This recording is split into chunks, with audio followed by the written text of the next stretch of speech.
Para saudara yang terkasih, ada sebuah kisah menarik. Seorang ayah membeli bara api untuk menghangatkan rumahnya. Bara itu menyala terang ketika berkumpul bersama. Tetapi ketika satu bara dipisahkan dan diletakkan sendirian, perlahan-lahan bara itu menjadi redup lalu mati. Sang ayah berkata kepada anaknya, "Begitulah hidup manusia. Kalau hidup sendiri-sendiri, iman mudah padam. Tetapi kalau bersatu dalam roh Tuhan, hidup akan menyala."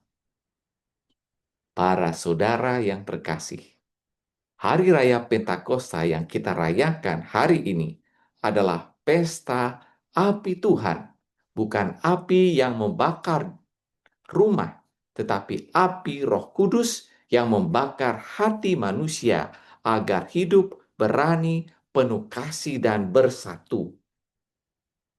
Dalam bacaan pertama dari Kisah para rasul awalnya takut dan bersembunyi. Mereka bingung setelah Yesus naik ke surga. Tetapi ketika Roh Kudus turun seperti tiupan angin keras dan lidah-lidah api, semuanya berubah. Orang-orang yang tadinya takut menjadi berani, yang tadinya diam mulai mewartakan Injil. Bahkan yang luar biasa, semua orang dari berbagai bangsa mendengar pewartaan itu dalam bahasa mereka sendiri. Para saudara yang terkasih, secara biblis ini sangat penting. Dosa sering membuat manusia terpecah, saling curiga, dan sulit memahami satu sama lain. Tetapi Roh Kudus justru mempersatukan perbedaan. Pentakosta menjadi kebalikan dari menara Babel. Kalau di Babel, manusia terpecah karena kesombongan. Dalam Pentakosta, manusia dipersatukan karena Roh Allah. Dalam bacaan kedua dari surat pertama kepada jemaat di Korintus, Santo Paulus mengatakan bahwa karunia itu berbeda-beda, tetapi rohnya satu. Ada yang pandai berbicara, ada yang melayani, ada yang mengajar, ada yang menguatkan. Semua diberi karunia bukan untuk pamer diri, tetapi untuk membangun tubuh Kristus. Para saudara yang terkasih, pesan teologisnya jelas. Gereja hidup bukan karena hebatnya manusia, tetapi karena karya Roh Kudus. Roh Kudus mempersatukan yang berbeda menjadi satu tubuh. Karena itu, gereja tidak boleh menjadi tempat persaingan, iri hati, atau saling menjatuhkan.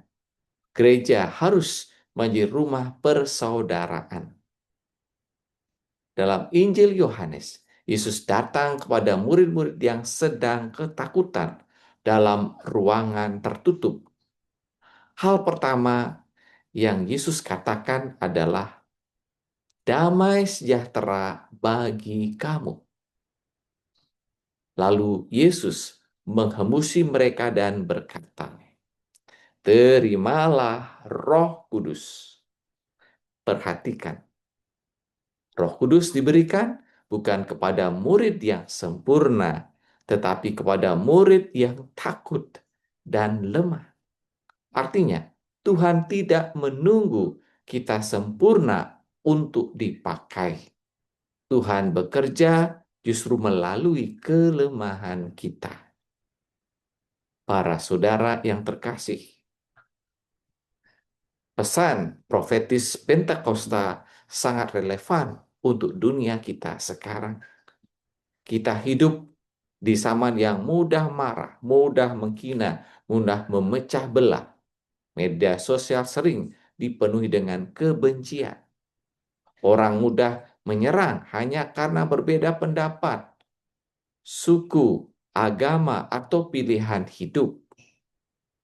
Banyak keluarga juga kehilangan damai karena ego dan kurang komunikasi. Di tengah situasi itu, Pentakosta mengajak kita menjadi manusia yang membawa api kasih, bukan api kebencian. Roh Kudus bukan roh yang membuat orang merasa paling benar sendiri, tetapi roh yang menghadirkan damai, pengampunan, dan persatuan. Para saudara yang terkasih, implementasi firman Tuhan dalam hidup sehari-hari sangat konkret. Pertama, biarkan Roh Kudus bekerja dalam hati kita melalui doa. Orang yang jarang berdoa mudah dikuasai emosi dan ego, tetapi orang yang dekat dengan Roh Kudus akan memiliki hati yang tenang. Kedua, jadilah pembawa damai di dalam keluarga. Jangan menjadi sumber pertengkaran. Kadang Roh Kudus bekerja lewat hal sederhana. Mau mendengar, mau meminta maaf, mau mengampuni. Ketiga, gunakan talenta untuk melayani. Jangan berkata, saya tidak punya kemampuan.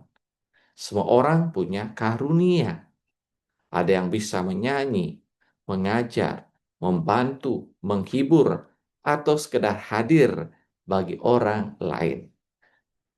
Roh Kudus bekerja melalui talenta kecil yang dipakai dengan kasih besar.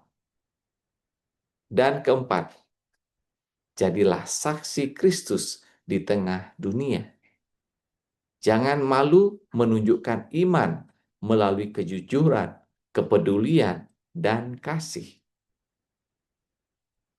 Para saudara terkasih, Pentakosta mengingatkan kita bahwa gereja bukan museum orang suci, tetapi rumah bagi manusia lemah yang terus dihidupkan oleh Roh Kudus. Kalau hati kita dingin, Roh Kudus bisa menyalakan kembali. Kalau kita takut, Roh Kudus bisa memberi keberanian. Kalau kita terpecah, Roh Kudus bisa mempersatukan. Maka hari ini mari kita berdoa. Datanglah Roh Kudus. Nyalakanlah api kasih-Mu dalam hati kami, agar hidup kami menjadi terang bagi dunia. Tuhan memberkati.